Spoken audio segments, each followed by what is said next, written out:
going to do a different video tonight. I'm going to talk a little bit more on the paladarium for the aquarium enthusiasts that are out there. If you've never tried a paladarium fish tank, I highly recommend it. There is maintenance you have to do with it. I'm constantly back here cleaning out my filter. Well, it's not a filter, it's just a water mover. Making sure that's flowing good.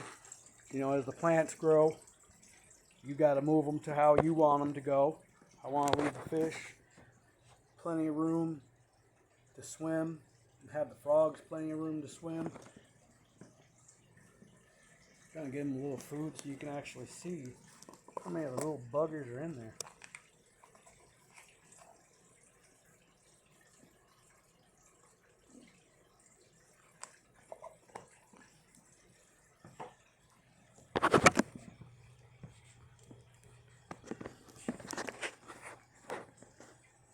The frogs are really entertaining. I added the koi for a little more movement because the frogs do hide a lot. Especially if you give them places to hide, they're going to be back there in that stuff. But it's also how I designed this tank, is so they had their areas like that. They don't like a lot of bright light. So as you see, there's not a lot of bright light in the water. It's all above.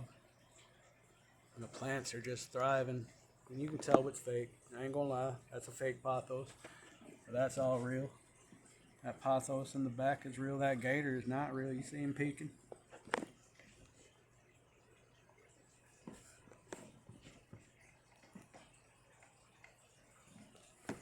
I wasn't sure how the bamboo was gonna do, but it's thriving. Altogether, with the pothos alone, the frogs have been in here for over a year. This actually started out as a 46 gallon, which is now my Halloween moon crab tank. I just had this 72 sitting empty and thought, really, with doing the paladarium, the weight's very similar. So I said, I'm going to set this 72 up, give the frogs more room to roam because they will get big. Females can get up to 4 to 5 inches. The koi will probably outgrow this tank, but it's going to take them some time.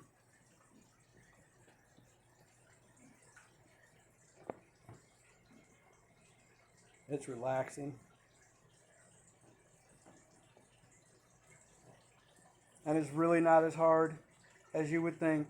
I watched several videos on YouTube about doing the filterless tank and letting the paladarium do its work. And if you keep it simple, which I kind of am overcrowding a little bit because there are 7 frogs in here, plus 2 koi.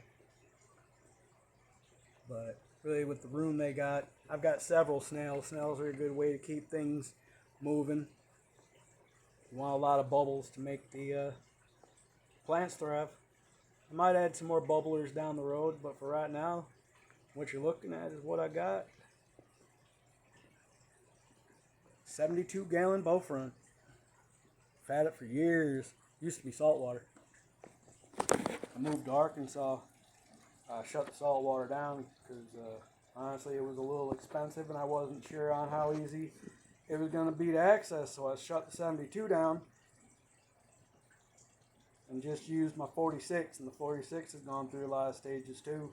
Started out as an African cichlid tank and is now my moon crab tank, which I might add this to this video too, just because we're talking about fish tanks here. Give y'all a longer look.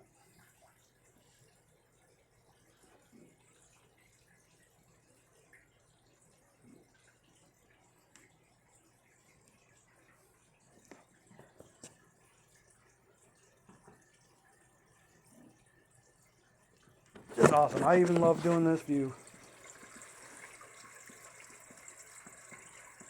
Coming over here and just looking at everything, how they're just popping around. Freaking frogs, man. I never thought I'd like them, but guess what? I love my frogs, man.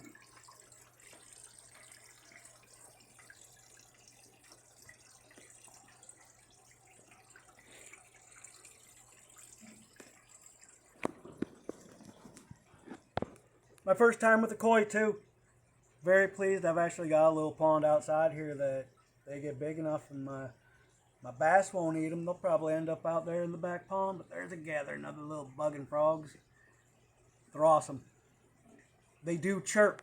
It's rare, but you will hear them chirp, and I've heard it. Sounds like the fridge is making some kind of funky noise, but it's them in here, and that was funky noise, not a cuss word. This is trying to be kid friendly, but not for a kid audience.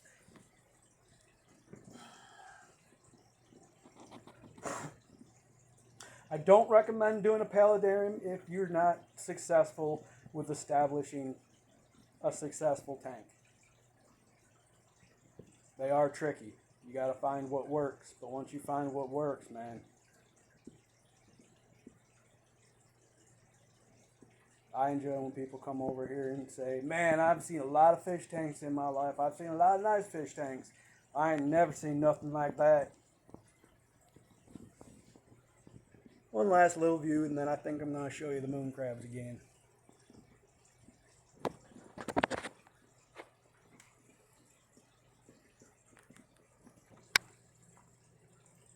Alright, now if you get looking, that's the big female right there. You can see her legs and the top of her head there.